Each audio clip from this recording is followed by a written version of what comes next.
Okay. Ciao. Can I start? Okay. Ciao guys, ciao everyone. I'm Maria and I'm Italian, as you can hear from the accent. I joined the space, the crypto space in 2018. And I have worked several years in DeFi, in close touch with the Ethereum ecosystem at Aave initially, then MakerDAO, Balancer, and other like DeFi protocols. And now I've joined Hype Agency, the marketing agency. And so I have always done marketing for these projects, but now I can see multiple ecosystems and multiple projects and not just DeFi and Ethereum. So as you can see from this slide, initial slide, I love food analogies to explain concepts because I think that sometimes they are very useful to explain certain concepts. And today I want to talk about the fact that usually when you launch a product or a project and it doesn't work, marketing is the first thing or department you blame. But it's not like that. You need the perfect recipe. You need the product market fit, UX and UI, and then, of course, marketing and go-to-market. So basically, this is the agenda for today. The first ingredient, I will talk about product market fit. The second ingredient, user experience and user interface, of course. And then the third, go-to-market. And then how to cook all together. And finally, I will show a quick checklist that you can use maybe as a model to see if you're doing good. So, first ingredient, product market fit.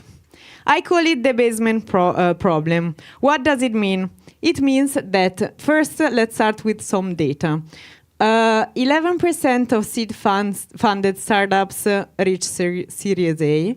42% of startups fail because they build products that nobody wants. What happened? Basement problem, why? Because what I've noticed in the years is that you have the idea in January, you sit and heads down to develop the idea for months in your basement without... You never get out of your basement. And then when you launch, basically the market is not needing your idea anymore. So what you need to do is to always check. So what is product market fit? It's a living entity, it's a living signal. So what you have built perfectly is like when something you have built is perfectly aligned with what the market needs. And so people will buy, use and recommend this product without being pushed. So users will come back without incentives and referrals are organic. The 30% rule is a rule for which 30% or plus of users would be disappointed if your product disappeared tomorrow. So what you need to do, you need to assess constantly. So not being always in your basement, but always check, is this problem still real? Is my product still the best solution and the best answer to this problem? And also, if you have a community already active, use it to make questions, to ask, get feedback, etc. Because product market fit can be also lost as market, and especially our market, evolve very fast and competitors emerge, and so you need to validate constantly. This is something that you can check. So usually what we check is vanity. We are very focused in our space on vanity metrics, like total wallets, not active wallets, total. Then airdrop claimants that now are not very, in my opinion, useful anymore. Discord members, ex-followers. But the real signals are post-campaign retention, active wallets, the revenues, the word of mouth, organic, and the conversion, of course. So the test could be turn off your incentive for 30 days and who is still here. Ingredient number 2 is user experience.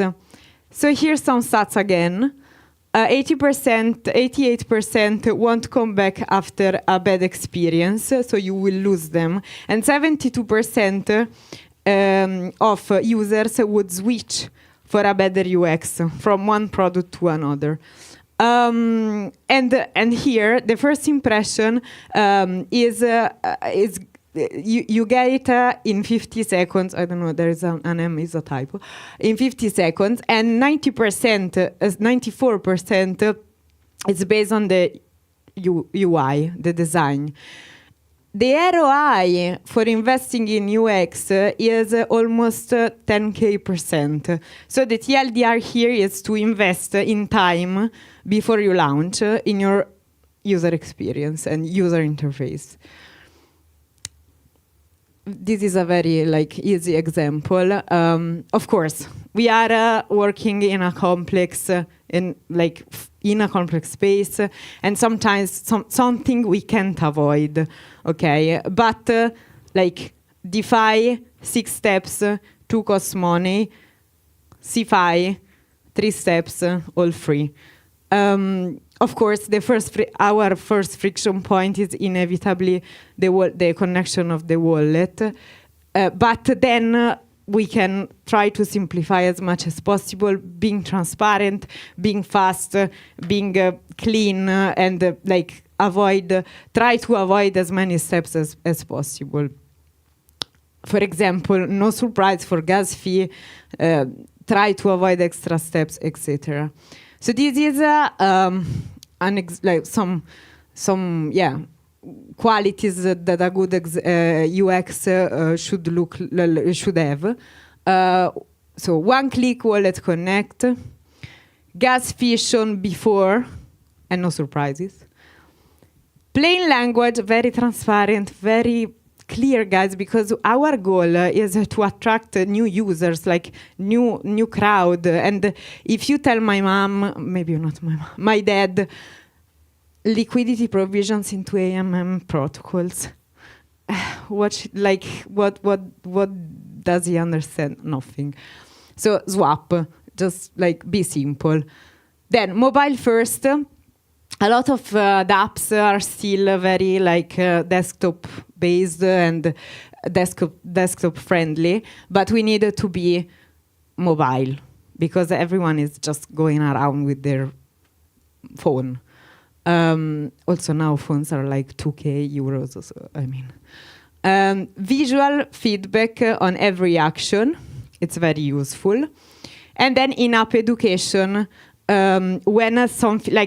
when there is something that could create some friction, let's put, for example, a mini pop-up or, I don't know, something that explains what's happening. In this way, people are just feel better, you know.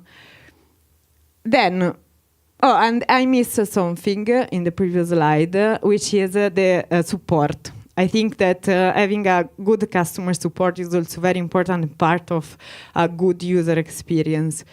Third ingredient is marketing, go-to-market. So, what's not working now? And we are still doing it. Blanket airdrops. So, I think it's already, airdrops per se are already gone since last year. They don't stay, you know. They just you create the hype and then they are gone after the airdrop. InfoFi I think is dead as well. So there's no signal left in the noise as I wrote here. Paid KOLs as well. I think key opinion leaders still exist, but they are not those who ask for fee to post, and who are not those who get your copy-pasted message posted without understanding anything and without even using probably your product. You need to find them. It's hard.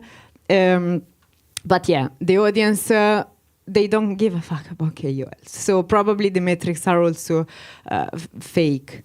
And then lately, we have these AI CMOs, which are agents. Like, I don't think, so agents are completely fine. At Hype, we use AI a lot. And I think it's great. But AI CMO are something that can't exist, because at a certain point, you need human intelligence to optimize what the AI is telling you. And so, like, you can't leave your marketing and your GTM in the hands of an agent. You can't. So what's working? Behavior-based incentives. It's right to give incentives, but just like link them to something that users want to do, and like not giving them for free just to mint, for example, I don't know, a card on X. Just like make them do something. Then creator and builder marketing. I think it's really good, especially lately. Having, instead of big KOLs posting, having some like smaller influencers or creator posting, it's way better. It's also cheaper, guys, and it's more impactful. LinkedIn and TikTok, new channels. Like, let's try to get. LinkedIn and TikTok are two different channels. I put them together because they are channels that we are not super considering in our space, but they are important both. But they are talking to different audiences as well. But for example, if you are targeting institutionals or you are B2B, use LinkedIn more. If you want to target Gen Z or even millennials, use TikTok as well. And your product is comprehensible and user-friendly, of course. Then build in public. So share your metrics, your pivots, your failures. Because as I always repeat for years, audiences and communities love authenticity. And then ecosystem partnerships. So distribution without spend, which is something that you need to leverage on whenever you have a partner. Let's like first thing, like try to cross marketing, amplification, etc. for free. So the full lasagna. If you don't have the ragu in the lasagna, it's not a lasagna, guys. It's a shit. If you don't have the right pasta, it's not like so. You can't miss any of these. If you don't have the product market fit, so your product is no one needs your product. You miss a big piece. So the go-to-market can't do anything for you. If you don't have the UX, so the users arrive is super super hyped, etc. But then there are 2,000 steps or like a leading time of forever, and like you will lose them. The rest, the two other things can't do anything. The same with the go-to-market. If you think about a great campaign, but then nobody wants the product, or the UX, the UX is shit, again, it's useless. So you need the three of them together, and this is a team effort, okay? So it's a never-ending job. So product market fit check every quarter. The question should be, is the problem still real? Are we still the best answer? The UX check every sprint. Where are users dropping off? What's the correction completion rate? So what's the conversion? GTM check every campaign. Which channel brought user and who stayed? the CAC versus 30-day retention by source, new channels, what are the new channels that I could use that maybe now are fine. So PMF can be lost, UX depth accumulates, and GTM channels saturate. This is a quick checklist that you can use. So name 10 users would be very disappointed if your product disappeared. Can a user complete the correction in under 3 minutes without a tutorial? Do you have a clear product and value proposition? Do you know with GTM channel brought users after and who are still active after 30 days? Have you talked with 5 users in the last 2 weeks? And are your post-incentive retention numbers going up? If you can answer yes to all, then your lasagna isn't ready to be served. So this is a final note on AI CMOs. It's an experiment that we did at Hype. Basically, we have built this agent in 24 hours, which gives you a lot of insights on your project. If you type your website and X account or LinkedIn, you get an analysis and some results which are very insightful because they are good hints. But the point that we wanted to demonstrate is, and then what? Like, I have this analysis, but then what should I do? I need some human intelligence to like make a plan and and activate the changes that I need to make to my project. That's it. Thank you. If you want to follow me on X, and if you have any questions, we have time, right? Oh, cool. Questions? Good, no questions, better. Okay, thanks, guys. Ciao. Yes, this was great.